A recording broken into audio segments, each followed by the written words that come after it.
انا انزلناہ فی لیلۃ القدر، بے شک یقیناً کوئی شک نہیں ہم نے اس کو شب قدر میں نازل کیا ہے۔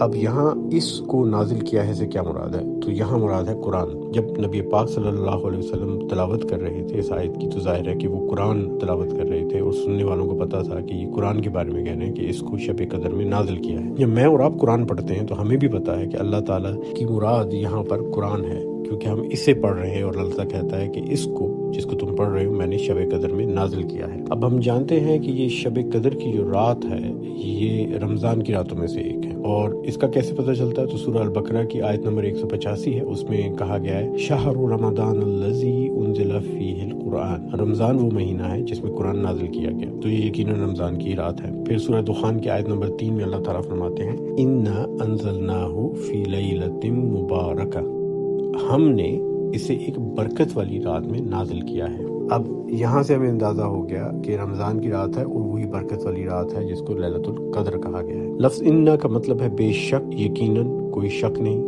انزلناہ کا مطلب ہے ہم نے اسے نازل کیا۔ یہاں پر اکثر لوگوں نے یہ اعتراض اٹھایا ہے کہ اللہ تعالیٰ نے لفظ ہم کیوں استعمال کیا ہے۔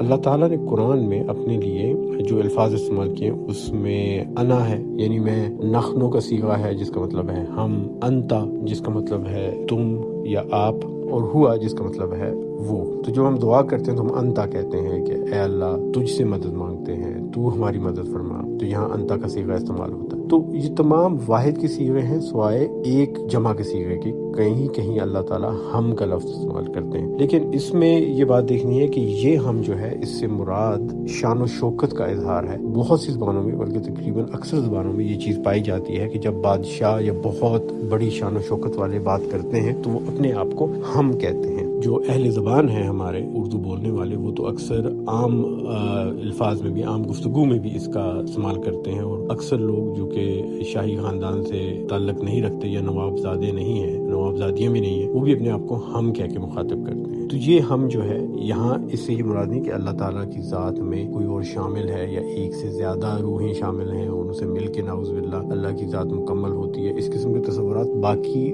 دینوں میں، مذاہب میں ہیں اور ان سے اسلام میں بھی آئے ہیں، اور اس کی ایک بڑی اچھی وضاحت کی ہے مفسرین نے کہ جہاں بھی اللہ تعالیٰ نے یہاں ہم کا لفظ استعمال کیا، اس کے فوراً بعد اسی آیت میں یا اس کی کچھ آیتوں کے اندر اللہ تعالیٰ لفظ رب اور اللہ کا استعمال کرتا ہے جو کہ واحد کا صیغہ ہے۔ تو آپ کو پتہ چل جاتا ہے کہ یہاں پہ لفظ ہم جو ہے وہ صرف شان و شوکت کے اظہار کے لیے